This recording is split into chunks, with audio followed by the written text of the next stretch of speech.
and welcome to Read Aloud 3, where it's you, me, and the Trinity. And I am reading chapter 5 in 1 Kings today. I'm a little behind with scheduling stuff today, so I'm going to just read through it. But I didn't want to miss a day. I'm so close. It's Friday. Happy Friday. Subtitle: Preparations for Building the Temple. King Hiram and Tyre had always been a loyal friend to David. When Hiram learned that David's son Solomon was the new king of Israel, he sent ambassadors to congratulate him. Then Solomon sent this message back to Hiram: "You know that my father David was not able to build a temple to honor the name of the Lord his God because of the many wars waged against him by surrounding nations. He could not build until the Lord gave him victory over all his enemies. But now the Lord my God has given me peace on every side. I have no enemies and all is well. So I am planning to build a temple to honor the name of the Lord my God, just as he had instructed my father David. For the Lord told him, 'Your son, whom I will place on your throne, will build the temple to honor my name.'" That's so cool. "Therefore, please command that cedars from Lebanon be cut for me. Let my men work alongside yours, and I will pay your men whatever wages you ask. As you know, there is no one among us who can cut timber like you Sidonians." That's cool. So the giftings, everybody's got their role to play. When Hiram received Solomon's message, he was very pleased and said, "Praise the Lord today for giving David a wise son to be king of the great nation of Israel." Then he sent his reply to Solomon.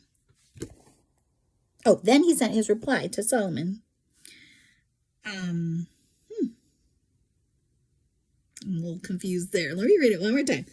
When Hiram received Solomon's message, he was very pleased and said, "Praise the Lord today for giving David a wise son to be the king of the great nation of Israel." Then he sent his reply to Solomon. Quote, "I have received your message, and I will supply all the cedar and cypress timber you need. My servants will bring the logs from the Lebanon mountains to the Mediterranean Sea and make them into rafts and float them along the coast to whatever place you choose. Then we will break the rafts apart so you can carry the logs away. You can pay me by supplying me with food for my household."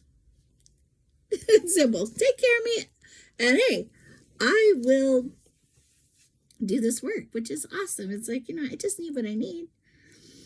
So Hiram supplied as much cedar and cypress timber as Solomon desired. In return, Solomon sent him an annual payment of 100,000 bushels. Sounds like a lot. Of wheat for his household and 110,000 gallons of pure olive oil. So the Lord gave wisdom to Solomon, just as he had promised, and Hiram and Solomon made a formal alliance of peace. Then King Solomon conscripted a labor force of 30,000 men from all Israel. He sent them to Lebanon in shifts, 10,000 every month, so that each man would be 1 month in Lebanon and 2 months at home. Adoniram was in charge of this labor force. Solomon also had 70,000 common laborers, 80,000 quarry workers in the hill country, and 3,600 foremen to supervise the work.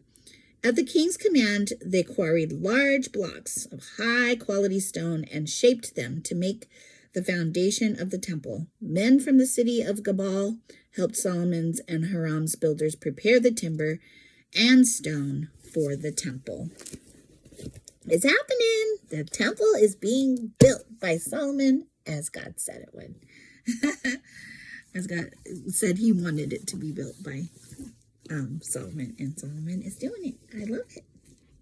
All right, so keep reading with us, and I will see you tomorrow for the final day of the week that I finally will finish strong. That's my goal.